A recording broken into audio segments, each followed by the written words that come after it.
네, 경기도 고양시 을 출신 한준호 의원입니다. 양수동 사장님. 예. 네. 89년에 PD로 입사를 하셔가지고 이제 KBS 사장으로서 KBS 생활을 이제 마치시게 됐죠. 예. 네, 그렇습니다. 뭐 아침마당이나 뭐 추정 60분 같은 묵직한 프로그램도 연출을 하셨고, 요번 사장 공모에는 재선 지원을 안 하셨네요.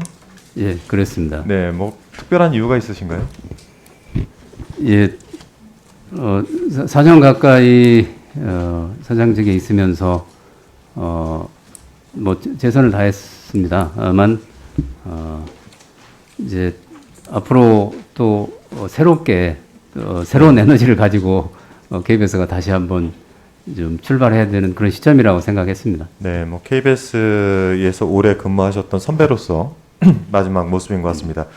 뭐 짧게 그 마지막 국감이신데 제가 한 15초 정도 간단한 소회 좀 부탁을 드려도 될까요? 예, 좀 부족한 게 많았습니다만 KBS 사원들의 어떤 새로운 KBS 미래의 이제 공영방송을 새로 좀 만들어 보자 이런 열망과 의지가 강한 덕택에 지난 한 4년 가까이 되는 기간 동안에 어느 정도 앞으로 갈 수 있는 기반은 어느 정도 좀 마련하지 않았나 뭐 이 정도 생각하고 있습니다. 네, 오늘 이제 모두 발언을 통해 가지고 그 중점 과제 3가지를 말씀하셨습니다. 예. 뭐 신뢰도 회복이라든지 공영 미디어의 전환이라든지 그리고 유연하고 탄력적인 조직 변화. 제가 봐도 이제 일부분에 대해서는 사장님께서 노력을 많이 하셨는데 아직도 이제 오보라든지 이런 부분들에 대한 질의가 이어지는 걸 봤을 때는 KBS의 신뢰도 회복에 대해서는 뭐 차기 사장님께서도 지속적인 노력을 좀 하셔야 되고 이런 부분들이 결국 KBS에서 그간 40년간 동결됐던 수신료와도 연관이 있는 문제 아니겠습니까? 늘 지적이 있어왔던 문제이긴 한데 KBS에 대한 뭐 이제 그 문제점을 한 4가지 정도로 얘기를 하면은 문제점이라고 제가 얘기한 적 그렇고 방망 경영에 대한 부분들이 하나 있었고 그 부분에 대해서 저효율, 고비용에 대한 인력 구조 문제 그리고 콘텐츠의 품질 저하 문제 그리고 마지막으로 재정에 대한 문제 뭐 이렇게 이제 지적이 되어 왔던 것 같습니다.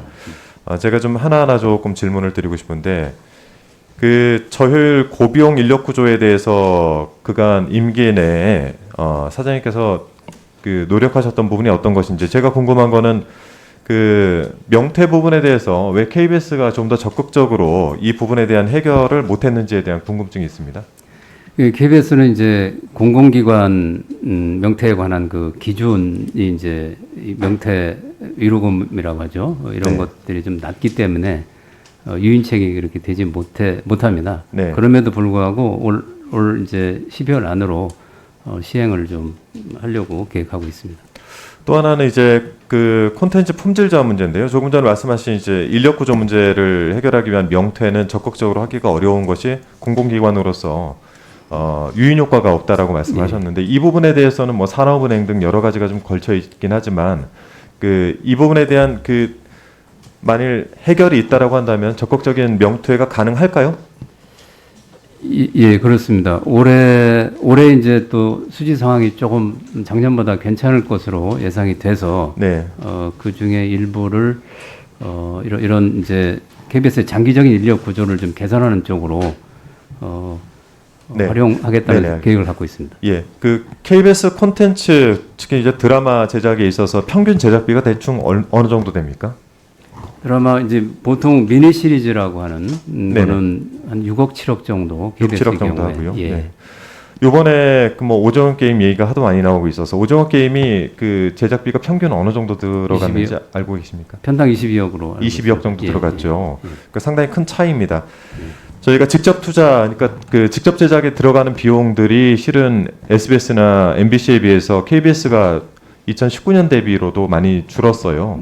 예. 네, 이런 부분을 그 해소하기 위해서는 사실 재원 구조를 다시 재편을 해야 될 텐데 뭐 수신료 문제는 직전에 정필모 의원께서도 말씀을 하신 부분이 있어서 동의는 하나 이 부분에 대해서 그 KBS를 바라보는 시각을 오늘 그 모두 말씀에서 말씀을 하셨는데 필요성에 대해서는 필요성에 대해서 공영방송 필요성은 92% 동의는 하나 KBS가 제 역할을 하고 있다라는 부분에는 그 절반밖에 되지 않는 46% 정도가 동의를 했습니다. 이 부분은 왜 그럴까요? 저희가 지금 아주 급변하는 이 미디어 환경에 KBS가 그동안 충분하게 적절하게 대응하지 못한 결과라고 생각하고 앞으로 빠른 시간 내에 적응을 해야 된다고 생각을 합니다. 그러면은 KBS가 앞으로 가야 되는 이 공영성 그리고 이제 공영방송으로서 역할 중에서 이 콘텐츠 부분을 다시 말씀을 드리면 KBS가 앞으로 나아가야 되는 콘텐츠의 방향성은 어떻게 된다고 생각을 하십니까? 저희 고품질 아까 이제 5가지 가치를 네. 미래 공영방송 모델의 5가지 가치를 기반으로 한다고 그랬는데 네. 고품질을 가장 제일의 원칙으로 한다고 고품질을 만들기 위해서는 재정적인 부분이 중요할까요? 아니면 인력 구성에 대한 문제가 더 중요하겠습니까? 뭐 두 개 다 중요한데 뭐 일단 기본적으로 먼저 우선적으로 재정에 이제 충분한 네. 제작비를 예, 수신료 재원을 60%로 이제 그 만드시겠다는 예. 목표도 좀 말씀을 하셨는데 만약 그렇게 된다면 인건비나 KBS를 운영하는 운영비 자체를 상당히 많이 줄여야 될 텐데 이 부분에 대한 것들은 이제 향후 사장님께서 이렇게 넘겨주셔야 되는 과제로 남아 있습니다. 제가 마지막으로 좀 그 주질의에서 드리고 싶은 그 질문 하나는 이제 한 2개월 정도 남은 사장님이 임기 내에 마무리를 해야 될 부분이 무엇이고 또 그 다음에 임기를 맡으셔야 되는 사장님께서 맡아서 KBS를 끌어가는 데 있어서 중점을 둬야 되는 것이 무엇인지 이 두 가지에 대한 부분을 좀 말씀해 주셨으면 좋겠습니다. 예,